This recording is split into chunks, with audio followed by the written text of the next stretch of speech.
Почитувани присутни, денешната пресконференција условно е во два дела.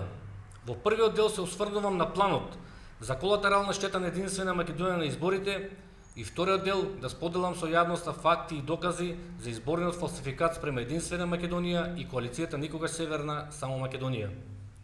На 15 јули во Македонија се случи историски скандалозен преседан со планот за колатерална штета на единствена Македонија на изборите.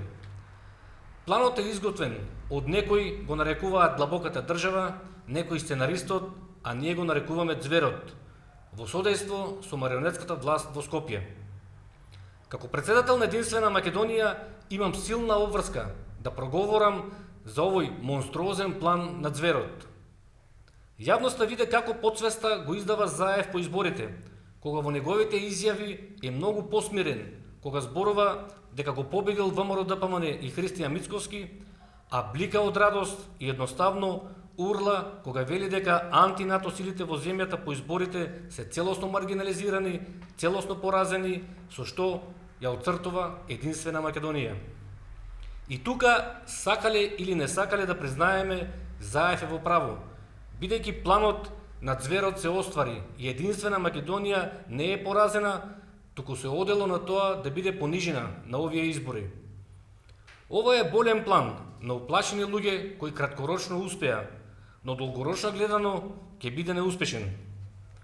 Суштината на планот е битката на ձверот со наводното руско влијание во Македонија и во таа битка единствена Македонија е колатерална штета, иако нити имало, нити пак има некакво руско влијание во Македонија.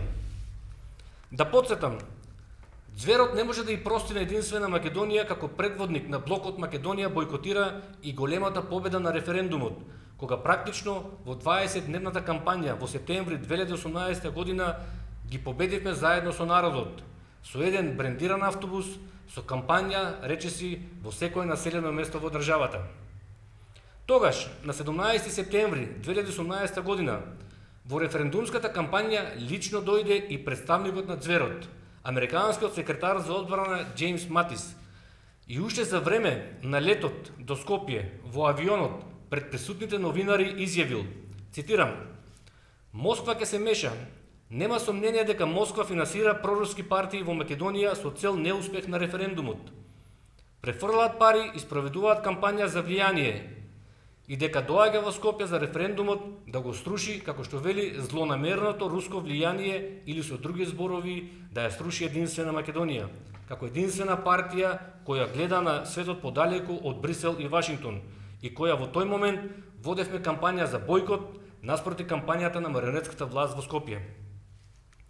Познато е по Џејмс Матис, во тој период во Скопје дојдоа повеќе представници на ձверот, како на пример Меркел, Столтенберг, Тереза Меј и повеќе министри за надворешни работи на земји членки на Европската унија. Но се беше залудно. На референдумот го поразивме ձверот. И тогаш тргна големата лага и отцрнување на единствена Македонија дека е руска инсталација, дека добива руски пари и слични глупости.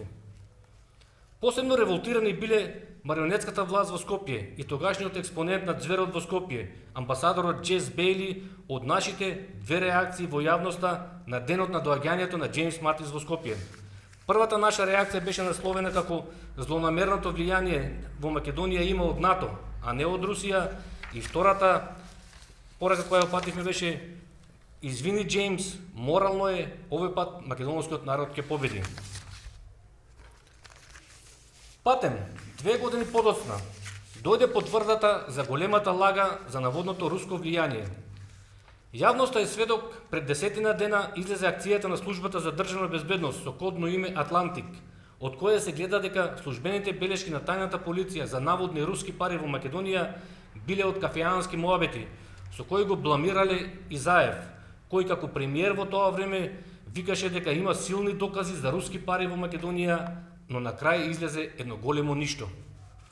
Некаде околу Нова година, кога почнуваат натрешните подготовки за изборите, внимавајте добро, на Заев од представниците на ձверот во Македонија му е презентиран планот дека по секоја цена на изборите што следат мора да се понижи единствена Македонија како некоја символика за победа над наводното руско влијание во Македонија и со тоа да се упати суптилна порака за наводниот голем пораз на руското влијание во Македонија и наводната целата определеност на македонскиот народ кон НАТО и политиката на ѕверот. И еве, на изборите Заев го спроведе планот на ѕверот преку својата инсталација Државната изборна комисија и во таа битка за влијание во Македонија, единствена Македонија излезе како колатерална штета на овие избори. Значи, за референдумот го победивме ձверот, но сега ձверот ни врати. Сега сме, кажано во спортски речник, нерешено. Останува да видиме кој ќе победи во конечната пресметка. Во овој прв дел од пресод, да спомнам дека планот на ձверот предвидел и наменско промовирање на нов политички субјект на кого, како што виде целата јавност, му запишале околу 35.000 гласови по задача. Што е поинтересно, овој сега нов политички субјект кој што го промовираат, настапи и со одделни неправилни листи, а не треба да се образложува посебно што значи Државната изборна комисија да пушти на изборите неправилни изборни листи. Меѓутоа, кога се работи за проект на ձверот, едноставно листите на овој политички субјект се даваат во плик, затворени и ДИК не чувствувал потреба дури ни да ги провери. Ги пушта на изборите како неправилни листи. Како е формиран овој субјект и како делува во изминатите години, на кои што сега му напишаат 35.000 гласови, ние ги имаме сите факти и докази, но за ова во некоја следна прилика. Почитувани присутни, дозволете ми сега во вториот дел од пресод да се осврнам на некои конкретни околности за тешкиот изборен фалсификат на изборите спрема единствена Македонија. Обично се вели дека нема совршено злосторство. При секое злосторство мора да останат траги. А еве некои траги. Прво, на ДИК по изборите им фалат 2013 гласачки ливчиња со кои е правен масовен фалсификат по моделот на така наречениот бугарски ВОЗ. Откако го обелодонивме во јавноста овој факт, Државната изборна комисија експресно излезе со одговор дека тоа, замислите, било техничко прашање. Значи фалат 2013 гласачки ливчиња, а тоа за ДИК било техничка грешка. Второ, моите билборди во Струмица, каде беше клучната битка со Заев, веднаш по монтажата се отстранети уште првиот ден од кампањата. Отстранете еден билборд, па втор билборд, па трет билборд и сега да не ги редам понатака. Значи моите билборди во Струмица се отстранети после првиот ден од кампањата. После изборите поднесовме приговор. Еве го одговорот и внимавајте добро. Во него стои пак истата формулација. Техничка грешка. Билбордите за мене воглавно беа клучниот начин за рекламирање во кампањата, бидејќи јавноста е запозната дека од октомври 2018 година јас сум единствениот председател на партија со официјална, повторувам, со официјална забрана од телевизиите за настап на дебатни емисии.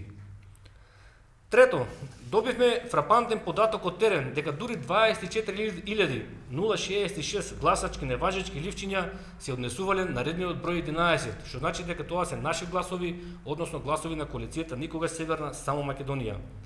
Државната изборна комисија не дозволува да направиме во увид и јавноста официјално да го види овој тежок изборен фалсификат. Иако членот 22 став 7 од изборниот законник е многу јасен и дециден, цитирам: овластениот представник на подносителот на листата има право на седница на изборен орган да побара и да изврши целосен увид во целокупната документација на изборниот орган. Јасна и категорична одредба на законодавецот со која не бара никакви услови, никакви причини, туку едноставно доволно е само барање од подносителот на листа и да се направи увид во избирачките ливчиња. Значи оваа одредба е впишена во корист на нас, подносителите на листи, со цел да можеме да го контролираме изборниот процес и да видиме дали биле регуларни избирачките ливчиња. Меѓутоа, од овој член 22 став 7 од изборниот законник, Државната изборна комисија бега како ѓавол од крст и не го спомнува никаде во нивните одговори на нашите барања, туку ја манипулира јавноста со цитирање некои други членови од законот, иако овој член е јасен. И ние сакавме да го искористиме нашето законско право, поднесовме барање, меѓутоа одговорот, верувале или не, пак што не стигна, пак стои дека се работи за техничка грешка. Како што може да приметите, почитувани, премногу на овие избори има премногу технички грешки во однос на единствена Македонија. Иако тоа е далеко од вистината, во заднина, како што кажав, знаеме за што се работи. Четврто, во заднина, без да знае никој, ДИК го брише од избирачкото листче називот никогаш Северна, само Македонија, иако нашите листи се поднесени со тој назив.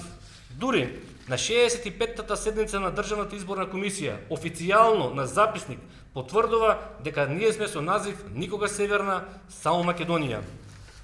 После оваа седница, Државната изборна комисија на 19 март прави ждребување и сега што е уште пак интересно, на тоа ждребување ние повторно сме заведени под реден број 11, каде што стои никогаш Северна, само Македонија.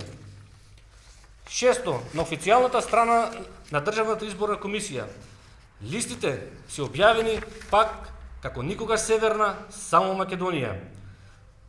Седмо, подсвеста е очигледно чудна работа и за членовите на Државната изборна комисија. Тие до ден денеска се срамат да го објават нашиот приговор и нивната одлука по нашиот приговор на нивната веб страна. А од друга страна, на нивната веб страна се објавени сите приговори и сите одлуки поднесени од другите партии за овие избори. А зошто се срамат да го објават и нашиот приговор и нивната одлука, бидејќи ако ја прочитате нивната одлука, тоа е жива карикатура, жива смејурија, едноставно членовите на ДИК се срамат јавно на веб страната да ја објават нивната одлука, бидејќи тоа ќе биде претерано смешно, посебно за стручната јавност, кога ќе види дека таму се што е напишено. А од друга страна, како што гледате, кај сите партии објавени се сите нивни одлуки и сите нивни приговори. Само кај нашиот приговор и кај нашата одлука се срамат да ја објават на нивната веб страна. Со еден збор, во последен момент не бришат и ние настапуваме на изборите како безимен субјект. Ние сме дискриминирани, бидејќи ако погледнете на избирачкото ливче, кај учесникот под реден број 3, СДСМ, си стои називот Можеме. Кај учесникот под реден број 14, ВМРО ДПМН, си стои називот Обнова. Само на избирачкото ливче ние сме избришени и ние фактички настапивме како безимен субјект. Ја користам приликата во моје име и во името на Единствена Македонија да им се извинам на ФРОДЕМ, Сдруженијето Тврдокорни, Унијата на ветерани на ВМРО ДПМН од 1990 година, Демократската фракција на ВМРО ДПМН и заедницата на македонските друштва во Швајцарија, кои беа наши коалициски партнери на овие избори во коалицијата никогаш Северна, само Македонија, а кои ниту криви, ниту должни се оштетени со тешкиот изборен фалсификат од планот на ѕверот спрема Единствена Македонија. За крај, Единствена Македонија и коалицијата никогаш Северна, само Македонија никогаш нема да ги признае овие избори, со кои е направен тежок изборен фалсификат. Неделава, најавувам, ја започнуваме и постапката пред Европскиот суд за човекови права во Страсбур. Сосема за крај, му порачувам на ѕверот и марионетската власт во Скопје дека ова е нивна краткорочна победа, бидејќи на крај, во контекст на новите геополитички околности во регионот, кои се најавуваат, кои доаѓаат, ձверот ќе биде поразен и Македонија ќе победи. Ви благодарам.